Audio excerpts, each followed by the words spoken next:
UP विधानसभा चुनाव के दूसरे चरण में मतदान के दौरान बरेली में एक दूल्हा भी सेहरा बांधकर अपने वोट का इस्तेमाल करने पहुंचा।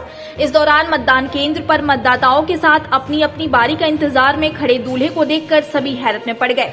अपने वोट का इस्तेमाल करने के बाद दूल्हा शादी के लिए बारात लेकर उत्तराखंड के हल्द्वानी के लिए रवाना हो गया। दरअसल बरेली में 124 शहर विधानसभा क्षेत्र में प्रेमनगर के रहने वाले मयंक सक्सेना जो एक एमआर है, जिनकी शादी 14 फरवरी यानी सोमवार के लिए तय हुई थी। वहीं यूपी विधानसभा चुनाव के दूसरे चरण में 14 फरवरी को ही मतदान होना निर्धारित हुआ।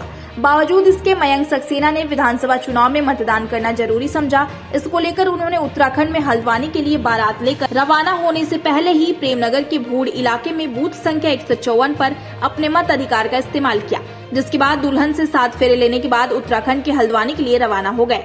इस दौरान दूल्हा मयंक सक्सेना ने मतदान को अपना बड़ा फर्ज बताते हुए कहा कि एक वोट लोगों की किस्मत बदलने के साथ ही देश का भविष्य भी बदल सकता है।